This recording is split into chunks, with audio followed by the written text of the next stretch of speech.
And I'm Kerri. And we are Paranormal Chicks. Episode 117. Okay, right off the bat, I have... Oh, God.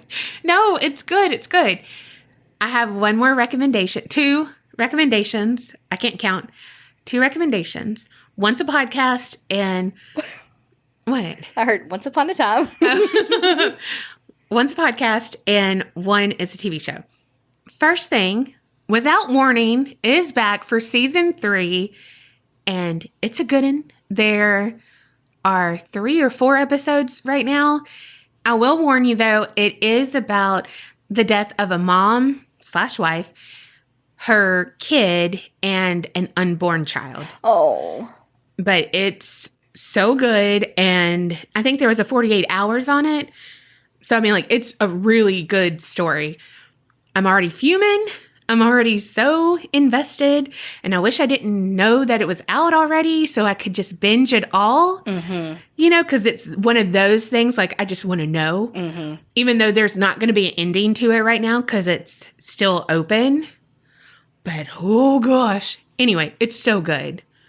The show is on Netflix, and it's called The Reckoning, and it's like psychological thriller kind of thing, and it's got Sam from True Blood, who played Sam, and then it has a guy from a show called Rectify, which was on Sundance, so if y'all haven't seen that, it's really good, but one is a serial killer, and the other's a cop, and so it's just kind of like cat and mouse. Yeah. But like...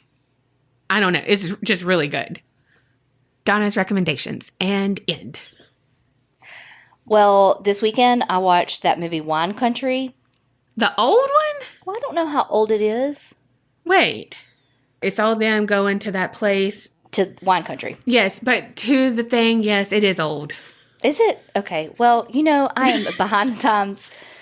Anyway, it to me was like a middle-aged Bridesmaids. Like it was...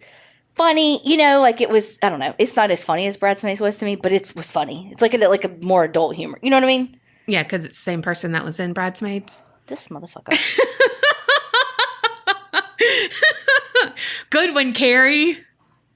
But I thought it was good. Like I laughed. It was predictable, obviously, but it was good. But that's all I've got. Okay, so if you haven't seen it in the 5 years that it's been out. Hold, please. I'm looking this up. Bitch, that came out in 2019. No way. Uh-huh.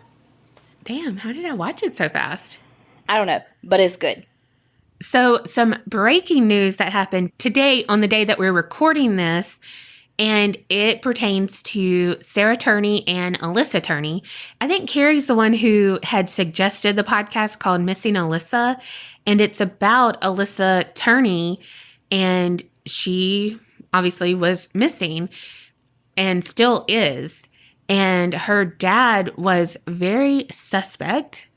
And it's just like, your blood pressure will rise hearing that whole podcast. Well, her sister, Sarah Turney, she has her own podcast called Voices for Justice. And she tweeted about it. And she said that police broke the news today that they are submitting Alyssa's case to the prosecutor's office for charges against Michael Turney. Like, that is so amazing that people that support her podcast, the Missing Alyssa podcast, and other podcasts like Crime Junkie and everything that has put that in the forefront has got them to be like, okay, we can't ignore it anymore. And hopefully justice for Alyssa will be served. When I saw that this morning on CrimeCon's Facebook stories, I was like, oh my God, and like screenshot it and sent it to Donna. Yes. Oh my goodness. Yeah, she was almost as excited as when we got the new Patreoners. It was a close second. Mm-hmm. So thank you so much, Haley G. from Louisiana. Selene C. from Montana. Cassidy W. from Alberta, Canada. Chloe T. from Colorado. Allie R. from Texas. And Serena W. from Louisiana. Thank y'all so much for joining Patreon. If you want an episode shout out or any of the bonus content that these amazing people are getting, head on over. I thought you were going to say that these amazing people are doing. I was like, okay. No. I think there's like over 100 and something audio clips. So either bonus episodes or extra slices. Yeah. That kind of stuff. I think it's like, it's in the hundreds. Well, if you want all that extra content, head on over to patreon.com/the APC Okay, so my story this week has some twists and turns, and shout out to Michael Arroyo for recommending this one. We love you, boo. So this week, I'm going to do the case of the brothers, Stephen and Cary Stayner. Ever heard of them? Nope. Okay. The Stayner family is made up of, like I said, Stephen and Kerri. They had 3 sisters and their parents, Kay and Delbert, who all lived in Merced, California. And Merced, California is right near Yosemite National Park. Kerri was the older brother to Stephen, and by all accounts, they were pretty close. Kerri was quiet, but looked out for his brother Stephen, took care of him. And when they were still in elementary school, a guy by the name of Kenneth Parnell started working at Yosemite Lodge. And this is about 2 hours away from their house. Well, we don't like him. So Kenneth, who seems to be a bit of like a master manipulator, became friends with this guy named Irvin Murphy. And he convinced Irvin to help him with one of the most horrible things you can do. So picture it. It's December 4th, 1972. Stephen Stayner was 7 years old, and he was walking home from school when Kenneth and Irvin pull up beside him and say that they're collecting money for their church. Well, Stephen's like, I don't have any money, but I really think my mom would want to donate some money. And they're like, well, we'll take you home. So Stephen gets in the car. As they're driving along, Kenneth stops the car, gets out, goes to use a payphone, and when he comes back, he tells Stephen that he had just spoken to Stephen's parents on the phone and that they no longer wanted him. Oh my gosh. So Stephen goes home with Kenneth. No. He had no idea that he was lying to him about his parents. Yeah, gosh. I would cry so hard.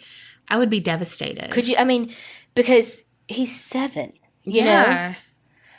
Well, when he didn't come home from school, his parents sounded the alarm. Like something's going on, like he didn't come home from school. Again, he's 7. So they start this huge search for him, searched high and low, and there was literally nothing. They continued to search and continued to search, but eventually the searches had to end because they found no clues, and Stephen was just missing. Well, Kerri, being the older brother, was obviously very upset. He would just go outside and wish on stars that his brother would come home. Oh my gosh. Kerri kind of became a little withdrawn. He wasn't as easygoing as he used to be. As he got on into high school, he even had to wear baseball caps all the time because he had such a nervous tic after his brother was kidnapped that he started pulling his hair out. That just breaks my heart because he's riddled with guilt. With just anxiety. Yeah. But he feels guilty and there's no fault of his, but he's the older brother, you know? Right. Gosh. So Stephen is with Kenneth, and Kenneth tells him that he's his father now. And by day, Kenneth is a relatively good father, considering the circumstances of, the whole kidnapping thing. But by night, he raped Stephen. Oh my gosh. Every single night. No. So Stephen is living his life kind of day by day, with his new dad. For a few years, Stephen just traveled California with Kenneth. Like, they weren't really settled anywhere. They just traveled. But then he even goes back to school. But Kenneth tells Stephen his new name is Dennis Parnell. So Stephen is going to school every day, and against all odds is actually flourishing in school, which is mind-boggling because he's been kidnapped. He was told his parents didn't want him anymore, and he is being repeatedly raped by this man who is also his quasi-new father, but he goes by a different name. You know, like, it's just such a bizarre situation. But somehow, because kids are resilient as fuck, he finds a way to flourish. I just want to say, too, I got a lot of this information about Stephen's abduction from this article by Allie Yang called Stephen and Cary Stayner, The Tale of Two Brothers' Horror and Heroism. Really good. Like, so much detail. It was a great article. In high school, Stephen even had a girlfriend. The girlfriend said that, again, she knew him as Dennis, but she's quoted saying he was spunky. You could see that he wanted to play and be with kids and be normal. And while all this is happening, while Stephen is a freshman in high school, living his life as Dennis, Kerri is a senior in high school, 300 miles away, and he is having it so hard. Not only was he having all this anxiety that was like manifesting with like pulling out his hair and stuff, there was a bit of a cloud over him because he was the one whose brother went missing. And so I think that he didn't really know how to express himself.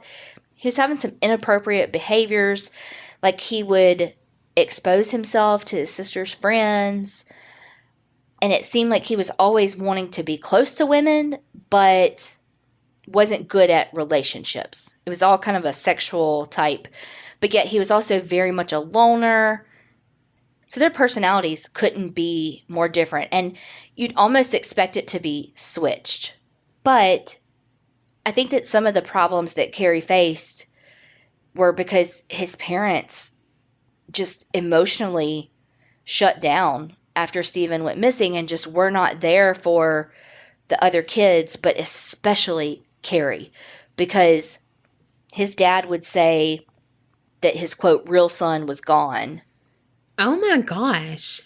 And Kay, the mother, she was so stoic is maybe not the word I want to use, but just like shut off, because even her father told her, you don't need to cry about this because that just means now you have fewer kids to worry about feeding. Holy shit.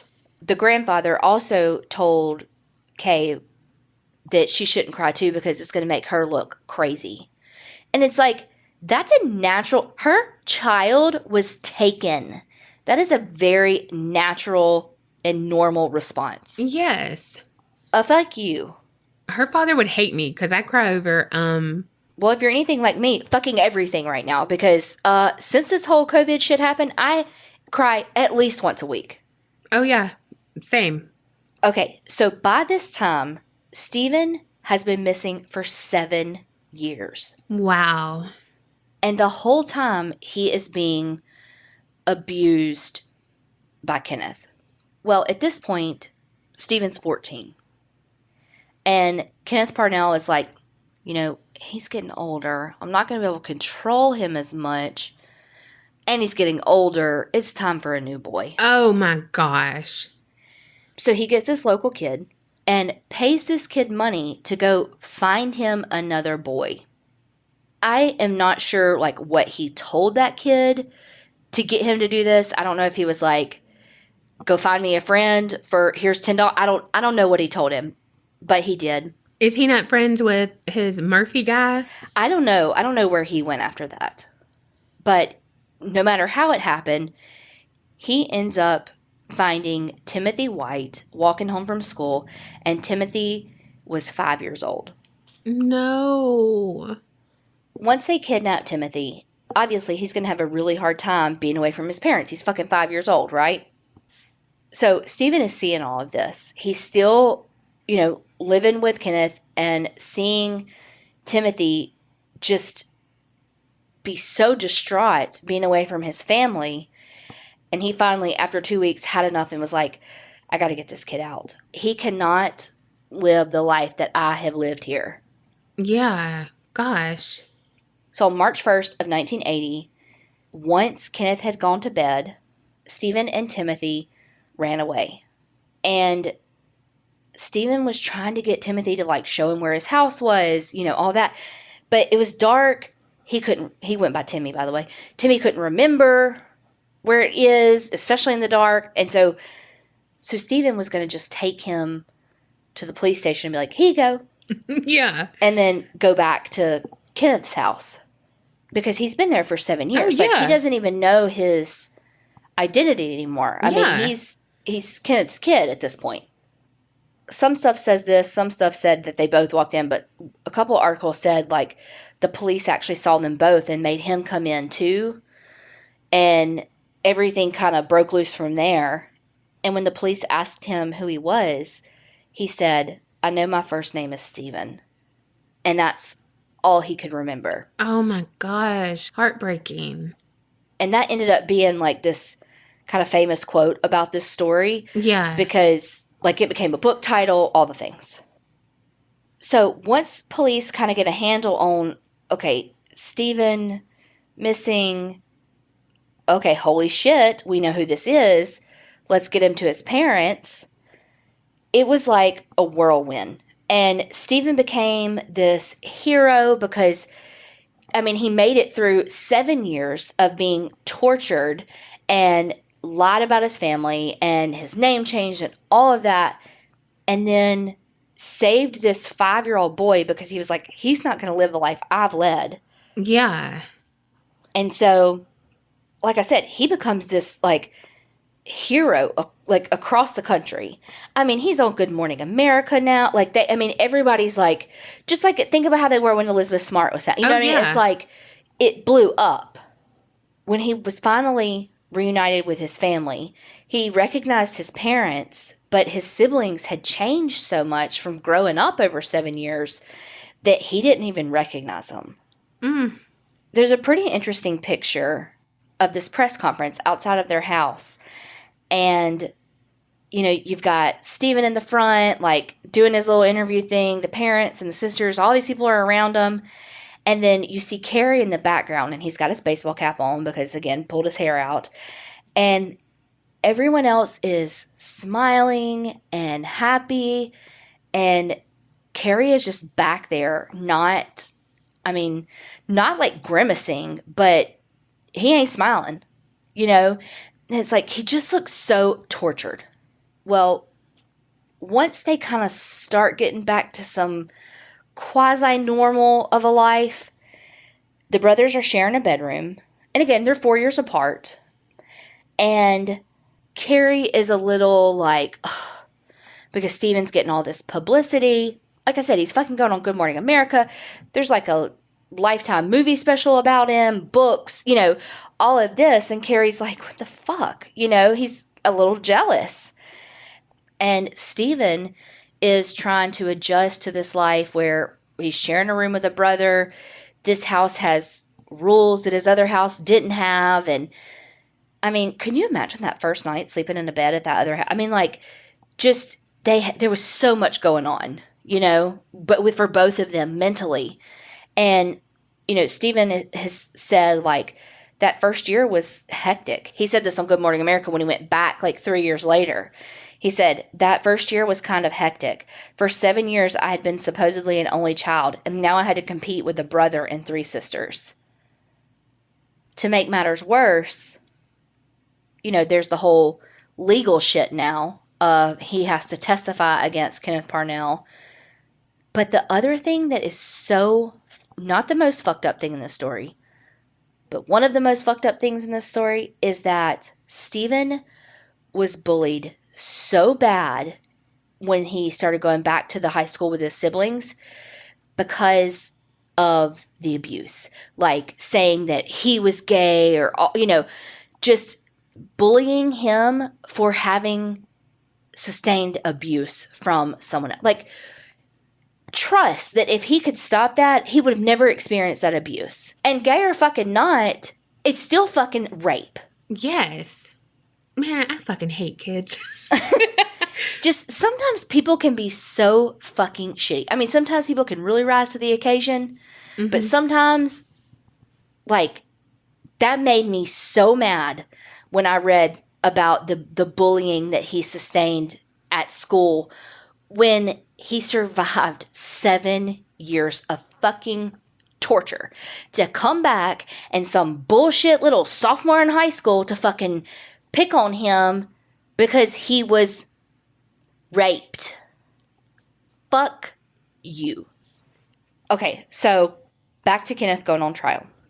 So Stephen has to testify against him, and they convict him on kidnapping and false imprisonment. He is sentenced to 7 years in prison. Are you kidding me? He serves 5. Are you fucking kidding me? He serves less time than he kept Stephen. Yes. What the fuckity fuck? Here's the kicker. After he gets out, he does it again. Yep, gets him another boy. Finally caught, sent to prison again for like 25 years, and he died in prison in 2008. After Kenneth had been sentenced and even got out of prison, Stephen and Kerri are both just trying to make it through life. Kerri is such a lost soul. He's trying to figure out where he fits in the world.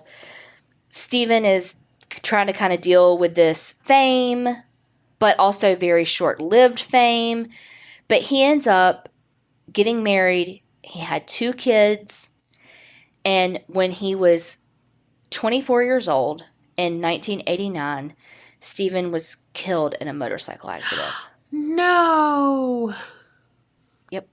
Oh my gosh. Yep. So after Stephen's death, I feel like Kerri spirals a little bit more.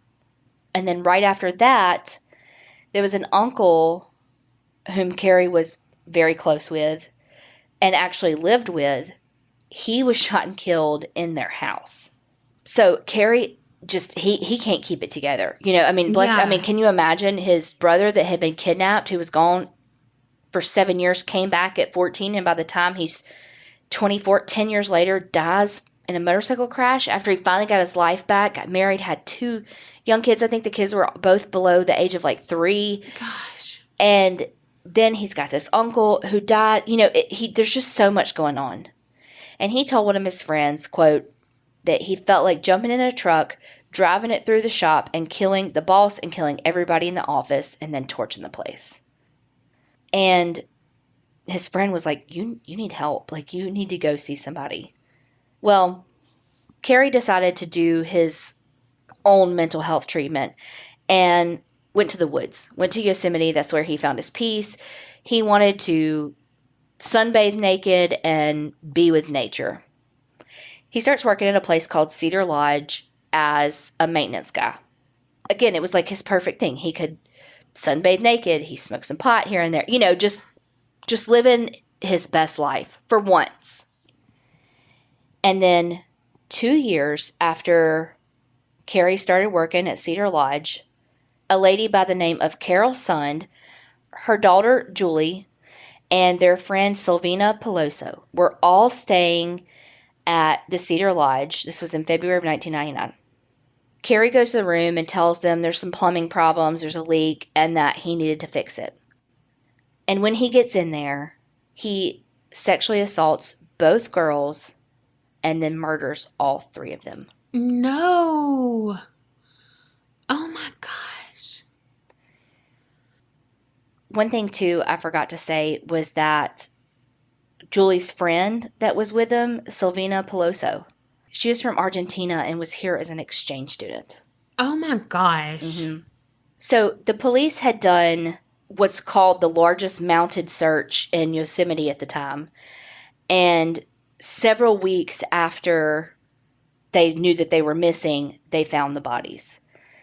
Carol and Sylvina, so the mom and the friend, were found in the car's trunk. They had a rental car. They were found in the trunk. The bodies had been burned beyond recognition. Dental records had to be used to identify the bodies.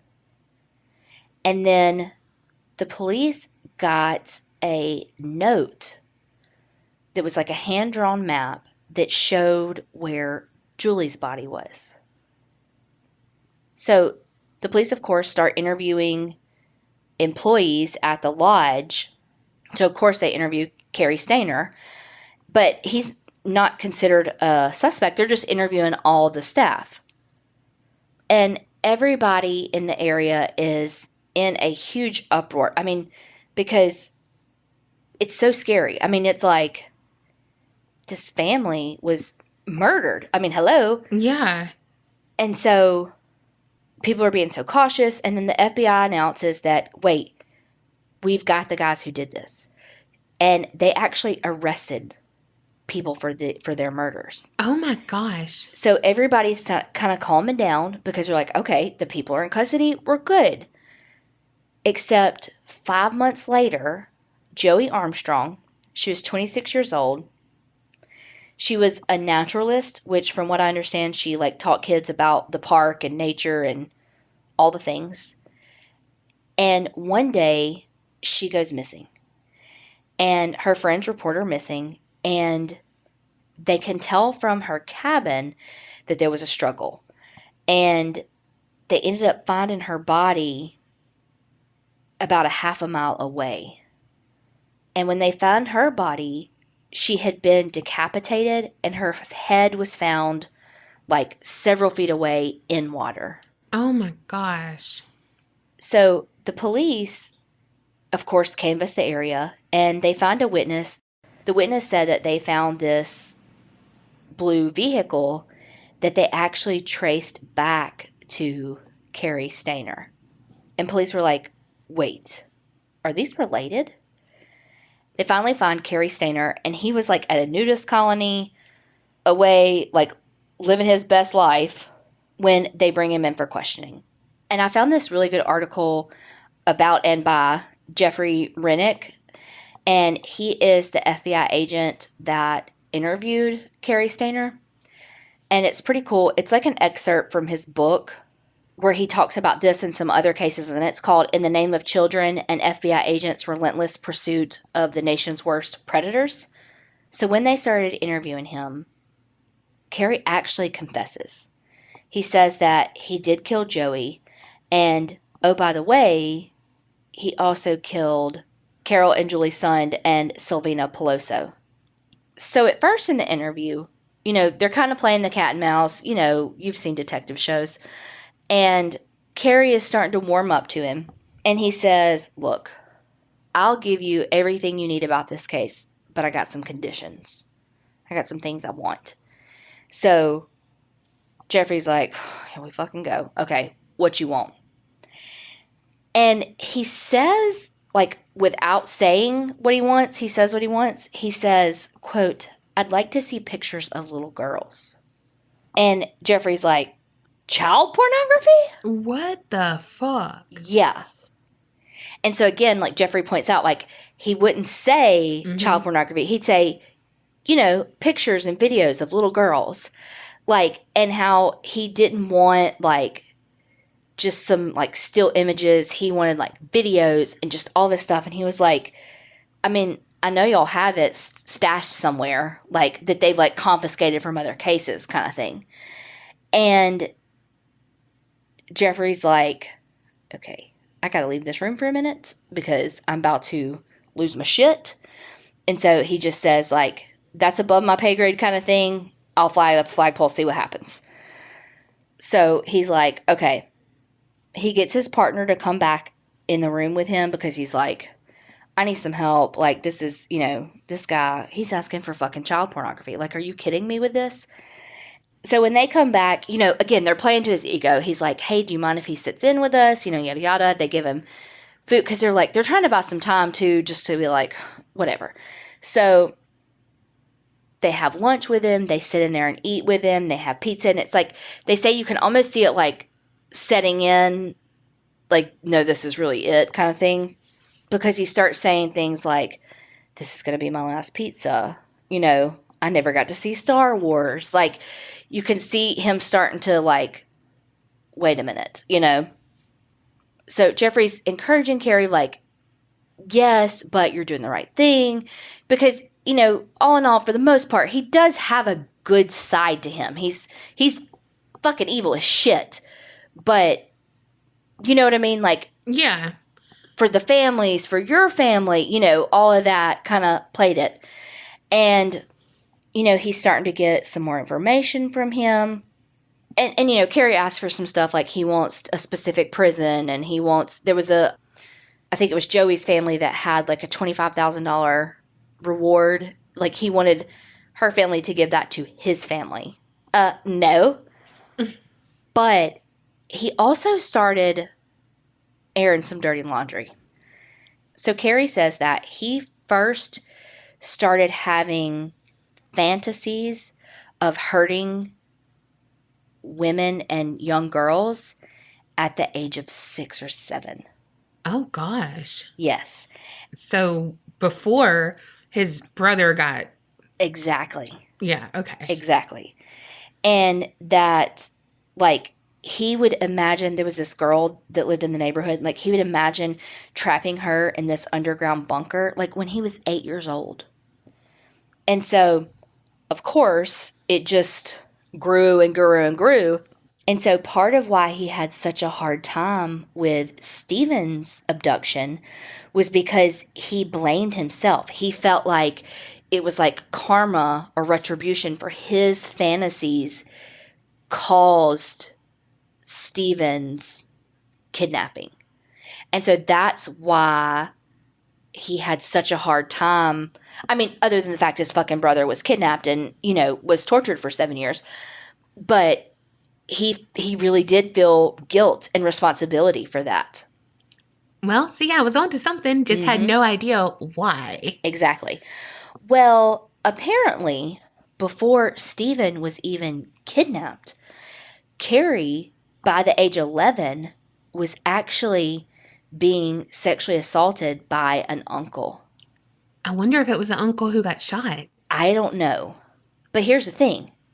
What's the saying about shaking a family tree and the rotten apples fall or something like that?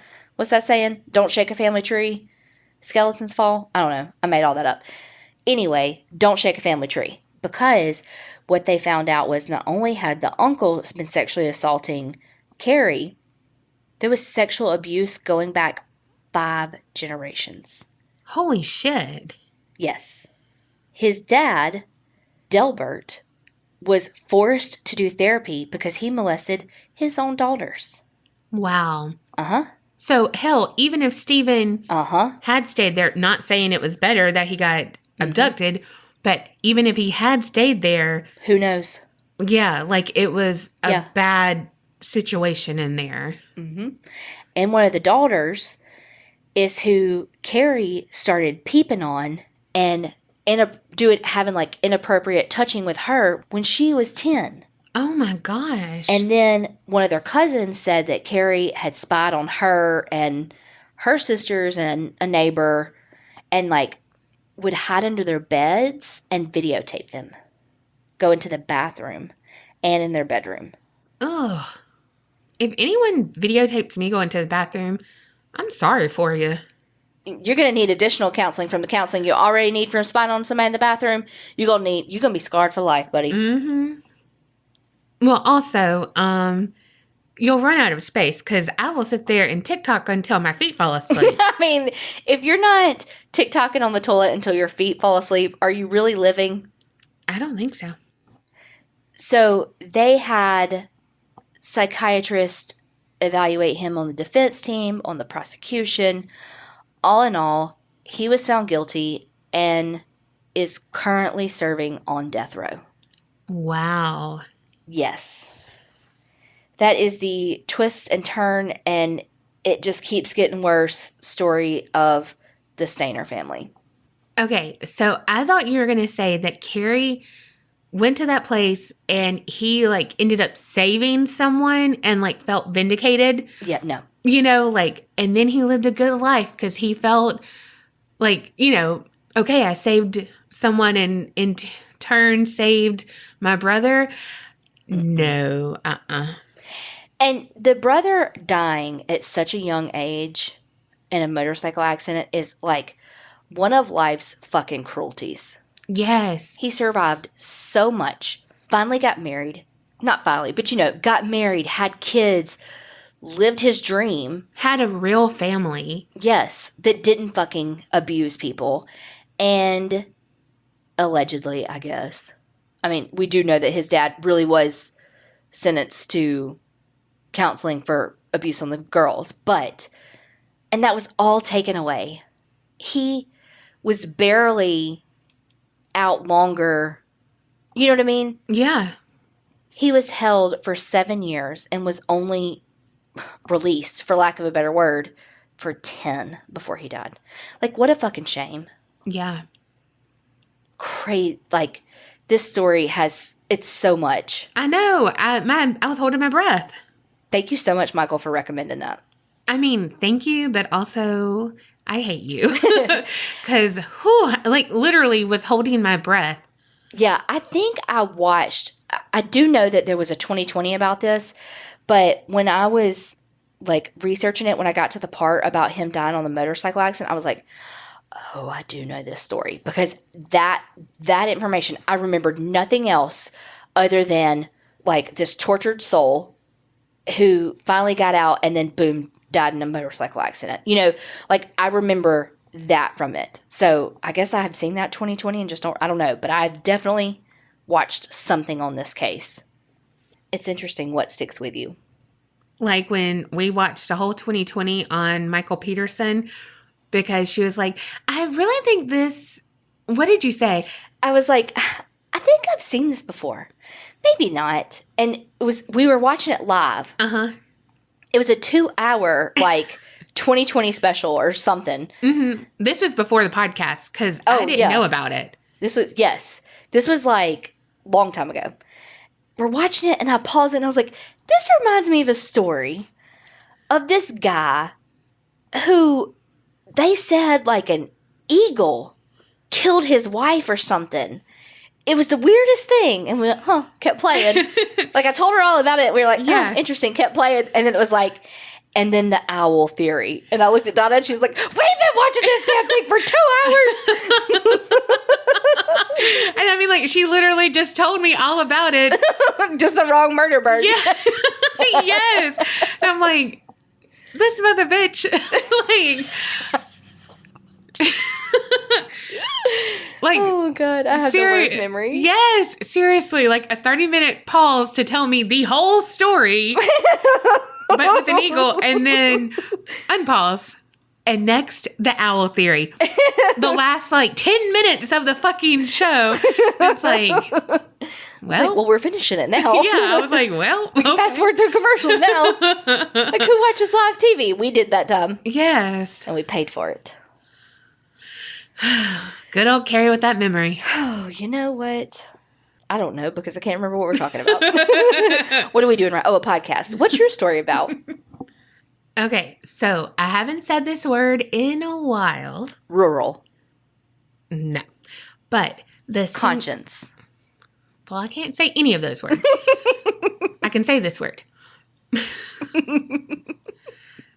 Well, none of those, but the synchronicity.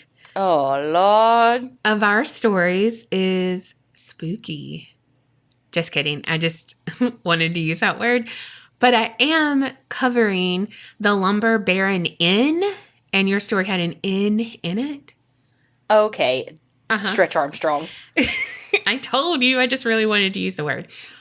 Also, there's some tragic shit that happened in the inn as well. So again, synchronicity for the win. Also, this was suggested by Nicole Lewis in the Facebook group. So another thing our stories have in common. Okay. So shit surrounding the story, not the actual story. Cool. Yes. So picture it. Denver, Colorado, 1890. John Moat was a Scottish immigrant who was rolling in the dough due to his hard work. Like, he immigrated to America in 1873 and was 25 years old. He was a hustler and had his goals, and he achieved them. Between 1889 and 1892, his lumber company basically helped transform the city because they built over 200 buildings in Denver. Damn. Yeah, so again, rolling in the dough. He built an 8,500 square foot mansion for his family of 7. It was him, his wife, and 5 children. Like 8,500 square feet in nowadays terms of like millionaires and billionaires, it's not that huge. Like people, I mean, fucking Lifestyles of the Rich and Famous would have that size of like a guest house for their mother-in-law on their property, you know? Yeah. But in fucking 1890, that's huge. Yeah. I mean, it's still huge. Oh, it's still big. It's still like 5 of my house. But I mean, like when you look at million and billionaires now, I mean, they have 60,000 square foot houses, you know? Yeah. We all know with an 8,500 square foot house, I say feet or foot, it's interchangeable. John either had big dick energy or the complete opposite and was overcompensating. Or he had 5 fucking kids and a lot of money. So here's the space. But I'm liking the big dick energy. Mm-hmm. But either way, he was peacocking with this house for sure. Yeah. I mean, he was like, look at my 200 buildings and my house. Right. And like each room contained all different kinds of wood. Like this room would be the maple room, this one oak, the next one cherry. All of the fireplace mantles had expertly handcrafted detailing on them, and every guest room had their own bathroom and phone. Damn. Right. This house was meant to be the biggest, sexiest, most luxurious house in the neighborhood, and it was. They hosted parties on the 3rd floor, and it had a 20-foot pyramid ceiling. Damn. Yeah. Also, could you imagine, like, you being a kid and your parents are having a party on the 3rd floor and all you can do is hear these people dancing up ahead of you and you're like, I'm just trying to sleep. It would probably only be you. Yeah. Everyone else would be like, I want to go to the party. Yeah. No, I'm like, I just want to sleep. like, yeah, literally you. Yeah. Oh, God. Said, no what? After the Moats, the house was passed through different hands. We do know that they sold it to Hiram Fowler and his family, and he lived there while the location was still, a well-to-do neighborhood. He had made his money from his mining business, which was supposedly kind of shady swindle dealing on the side kind of thing. But he was also known for his kindness to the neighborhood kids. The ballroom was used every day as children's playroom. And so kids would go over and play with their kids because they had a huge dollhouse, all the things. And then they also could fly a little plane because it's a 20-foot tall ceiling in there. Meanwhile, I had spent my life in too much true crime because I automatically go to, he's a pedophile. Right, I know. How I set it up, I did it for you. That bitch. Then at some point, it was used as a business school. But then the neighborhood was kind of going down. And so unfortunately, like most of my stories about historic buildings and homes, the mansion fell into disrepair. After being vacant for a while, it was turned into 13 low-rent apartments, but extremely low rent. And it was known for housing the quote-unquote underbelly of society, like drug dealers, runaways, known criminals, etc. Mega eye roll. Right. But it is what it is. How they say it. You get the picture, though. It's people that these motherfuckers deem as less than. Exactly. We don't. During this time in 1970 is when that horrific tragedy occurred that I mentioned in the beginning. Cara Lee Kanoki, she was a very independent teenager. She left her parents' house at 16 years old and moved to the apartments I just mentioned. She paid $48 per month. Cool. Yeah. And it was like a studio apartment. And it was a hangout spot. Lots of people going in and out, the cool place to be in her apartment, but also they would have like big parties. Yeah, and like block parties and stuff like that. Yeah. It said that on October 11th, 1970, Kerri had talked to her parents because it was her birthday and she had just turned 17. She had informed them that she was moving out in 4 days, like out of the low rent apartment. She had found a good job thanks to the help of her dad, and she was returning to school to graduate as well because she dropped out of high school when she left her parents' house. And her dad said in a later interview that they were like, we will lose her if we don't support her in this, and we would rather know where she is than her run away. So they let her leave. And, that absolutely. way they were in touch. So it wasn't, like a angry phone call or anything. Like she was happy and like he helped her find a job and all of this. Kerri had plans to go to art school after graduating. However, she would never get that opportunity. The next night, Monday, October 12th, 1970, Marianne Weaver, her friend from high school who was now attending a local community college, was supposed to drop by and hang out at like 9 p.m. Well, at 2:30 a.m. the next morning, a friend named John Lechuga, he drove past Kerri's apartment in the middle of the night. Obviously, it's 2:30, and he spotted Marianne's car, so he looked up at the apartment window and it was dark. It struck him as odd, so he parked his car and went to investigate because if Marianne was there, again, they should be like having a party, doing something. Like, why is the light off? Yeah. And honestly, I think that's why he drove by her house, to be like, oh, what they got going on. Yeah. Exactly. When he approached the front door, he found it ajar. So now he was really on high alert. His spidey senses were tingling. And so he flipped on the light switch, and that's when he saw his friend Marianne laying on Kerri's bed. Her arms were crossed over her chest and a bullet hole in the middle of her forehead. Oh, shit. She was only 18 years old. Oh, baby. Then John spotted another arm sticking out from under the bed, and Kerri had been stripped, raped, strangled, and stuffed under the bed. Oh, God. One article said that she was stuffed under the bed like throwaway luggage. God. I was like, oh my God, that's so freaking sad. John ran from the house and used a phone from an all-night diner, and he said, there's something awful. There's 2 dead girls there. And so police went, investigated, and spent months interviewing neighbors and friends of the victims. But it was hard to narrow down suspects because there were always so many people in and out of the whole apartment building. Mm-hmm. And even the renters were, quote unquote, sketchy. So they would either, be there one day, move out the next. Like, it was never just like, oh, Bob lives there and he's been there for 4 years and whatever, But even if they had lived there for a while, if they were doing something, like if they were selling drugs or something like that, they're not going to be as open because they're protecting themselves. Yeah. And that's just an example. I mean. Yeah. Well, and at this time, people were more transient and often just crashed on friends' couches and then left the next day and on to the next. Like it was just that type of time. The police had one guy who confessed to the crime, but his story didn't fit or anything. They thought he might just like want the publicity, like he might have a mental illness, whatever. So unfortunately, the police never uncovered a murder weapon or a motive.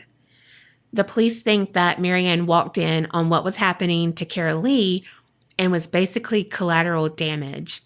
They said that when you pose somebody the way that she was laid out, it means like, I didn't mean to kill you. You just happened to witness this and I can't have a witness. That's totally what I thought happened. Like whoever did it when she got there at 9:30, like she was supposed to, came in on them. Yeah. Well, and it also stated that there were signs that Kerri struggled with her attacker and tried to protect herself. By 1990, the city had condemned the building because it was in such terrible condition. However, Walter and Julie Keller saved this historic mansion and they began restoring it in 1991. It's fully restored today. It's a beautiful historic inn, and it has like a whole garden area that it's known for. And it's been called one of Denver's most beautiful examples of Queen Anne architecture. So they did a great job. However, you just can't slap on some paint, replace some floorboards, etc. It doesn't mean you can fully rid the history, good or bad, from a place. Mm-hmm. And in this case, they have some residents who never left. Dun, dun, dun. So this inn has made the cover of the Haunted Times magazine, and Ghost Hunter University has held several seminars there too. And of course, countless investigations by different teams. Guests and staff, they say they often hear footsteps on the staircase, in the hallways upstairs. And of course, there's cold spots and orbs like normal hauntings that we hear about. Also, guests have been known to take photos during their visit. They look fine, and then later, something's there. Yeah. The room that the two girls were killed in is now known as the Valentine Suite. And guests of that particular room often feel like they're being followed or hovered over. Strange images have been caught on film, and the face of a young woman will sometimes appear in the mirror. And they've been known to whisper in people's ear, but it's, comes out as nonsense to us, but it's, like they're trying to tell their story. Did we know who killed them? Did they ever? No, they've never found anything about it. It's still open. And the fact that the murders were never solved might be the reasons why their spirits are still there. Yeah. I was wondering why in that room did they feel like they're being watched versus like feeling the women. You know what I mean? Like almost like whoever did it is still like stalking that room, Well, thank you for the segue. Oh, God. It's a perfect segue, but let me drive like me and just say that there is a black cat ghost that has been seen in that room as well. But they didn't have a cat or anything like that. It's just been a random thing. But back to the segue. There's a book called Ghost Box, Voices from Spirits, Extraterrestrials, Shadow People, and Other Astral Beings by Chris and Paulette Moon. And they had many experiences and were the ones who held the Ghost Hunter University seminar things there. Well, in the book, they described this one session that they had in the Valentine Suite with the Ghost Box, where it was like a group of people watching and participating by asking questions. So there were like several sessions over a course of a couple of days. Well, on this particular day, the answers from the Ghost Box were darker than before. Someone in the room asked, "Are you the one who killed them?" And then a male's voice clearly answered, "Yes." Like a fucking snake. Exactly. They said he held it out like a snake, which made it sound sinister. Then someone asked how he died, and he replied quickly, like no hesitation, AIDS. And Chris wrote in the book, throughout that night, Kerri and Marianne both spoke with their killer and didn't seem intimidated by him at all. And it was almost like a verbal battle between the three of them. Also, Chris wrote that people who attended the session had nightmares. Some had bruises on their arms. And 3 women actually stayed in the room that night or like right after. And one of them woke up screaming, "Let me go." So like just, Yeah. It had some like negative, dark energy at that time. I have crazy enough dreams. I don't need somebody in my dream to fucking pretend to be holding me down.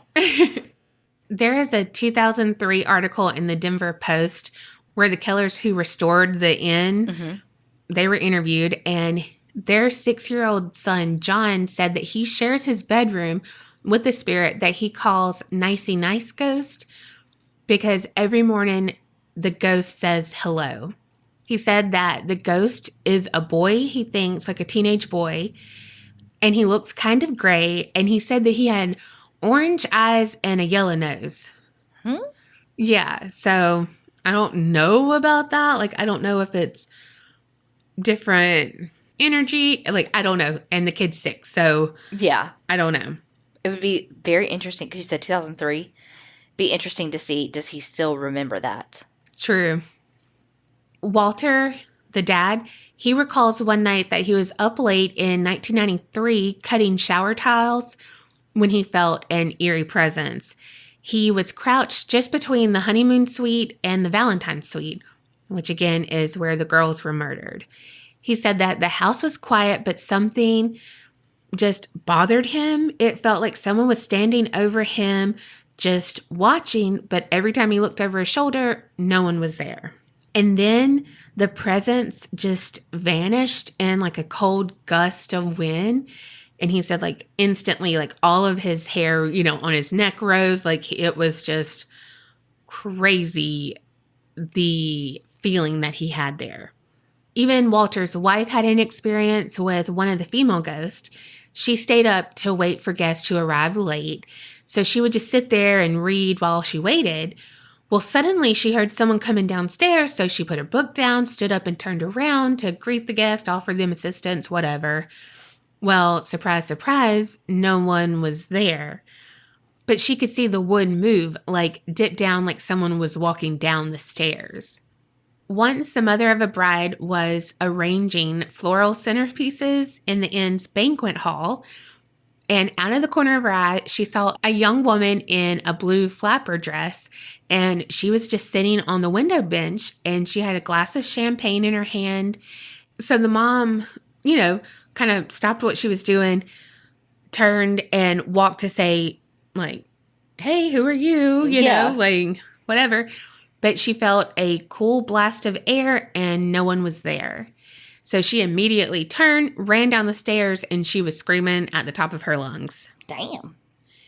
Another experience with the flapper is when a staff member was taking down the chairs after a play performance, and he heard the sound of something moving in the back of the ballroom. He looked up and he saw a woman in the back of the ballroom, like walking through quickly, and he thought it was his wife. So he went down to see, like, why were you up in the ballroom? Like, did you need me? Like, what's going on? And he found her down in the kitchen, and she was like, I haven't been upstairs. I've been doing this, like, whatever, because they were the only two left in the mansion and they were shutting it down. Like, why would she go up there? Like, right. They're trying to get this shit done, Also, other people report smelling women's powder. I feel personally attacked. You should. There's a woman named Dee Chandler, and she is a paranormal investigator, and she co-founded the Mile High Paranormal Society. Well, she was standing alone in the banquet hall, and she experienced someone who was invisible to the naked eye whisper in her ear. And she was also with a group of people in the kitchen when the refrigerator just started to shift back and forth suddenly, like, with no one standing beside it. That, I feel like if, like, the, like, energy of the ghosts and all that, they have to have, like, a certain amount of energy to do things. If that's all true, like, how much energy would it take to move a fucking refrigerator? Well, could be a fucking clumsy ghost like you. It could be like a kitchen worker and it's doing its little thing.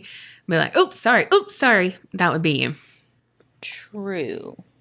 Also, one time while she was in one of the guests' bathrooms, Dee said that she sensed a presence in there with her. And so she snapped a picture in a mirror, and it hung 8 feet off the floor, and there was a woman's reflection in it. And she said that it looked like Marianne Weaver. And 8 feet off the ground, that's really tall. Yeah. And I forgot to say this back about the girls, but Marianne is the one who is seen the most out of the two. People have witnessed another spirit, and it's a woman in a Victorian dress, and her hair is pulled up into a tight bun. And basically, she has a resting bitch face because they say that she always has her arms crossed with a disapproving look on her face. I'm like, call her out, fuck. She can be seen on the stairwell, and some also claim it's her shadow that you see in a mirror above the fireplace in the front parlor. There's a protective male spirit referred to as the general, and you can sense his presence by the smell of tobacco smoke. Okay. And he usually stands on the second story landing, kind of guarding that entrance. There's an African American woman who is believed to have been a maid who died in the house, and she's dressed in a uniform from an earlier era, and she's been seen doing chores. There's another male apparition, and he's either thought to be a male servant of a higher standing or maybe a teacher from the business school. And he's made himself visible before, but he's often heard just talking in various empty rooms. And in that article where Walter and his family were interviewed, he was asked about his feelings with sharing the inn with so many spirits. And he answered, "What's fun is even when we're alone, we never feel alone." So true. And, I feel like you said, that's so true because of sinister sightings. When people say that they move from the house or the spirit moves on or whatever, like they do miss that comfort. It becomes a comfort for them. And that's all I have about the Lumber Baron Inn. So really none of them are that like malicious. Right. I mean, except for that one spirit that it probably is who killed him. Yeah. But it's only really come through a couple of times, like some people have felt it where they're psychics or something like that. They've felt a negative presence in that room at just certain points. And then it came through on this ghost box thing, but it's not some spirit that is there at all times. Right. But for the most part, they're benevolent spirits that reside there. Well, let's go. I mean, hell yeah. If we're going there, though, we're also traveling a little bit outside of there and going to the Stanley Hotel because that's also in Colorado. I just need a road trip to all these places. And someone to drive because I hate driving. Yes. I mean, can we just fly? No, that's a whole fucking road trip. You said a road trip. Okay, but can we get a camper / like RV so that I can pee and we don't have to stop so many times? But we just get Colby to drive it. Poor Colby. I know. He had no idea what he signed himself up for when he met me. I liked that story, though. Well, and it was a lot, even though there was murder and it's unsolved and stuff, but it was a lot less sad and heavy than your story. Which we needed after that. Yeah. Whew, that one was heavy. The past few have been really fucking heavy. Yeah. So we definitely needed your lighter story. Again, even though there was tragedy and ghosts. It's so crazy that that's like a lighter story. I know. Well, in dealing with the current climate, we all need some lighter times. Yeah. Thank y'all so much for listening. Thank you to those who gave us recommendations. Y'all know we love them. So email them to us, message us, put it on the Facebook group, however you want to get it to us, because we welcome these amazing ideas. Y'all continue to stay safe and wash your hands. And remember, keep it real and don't get scared.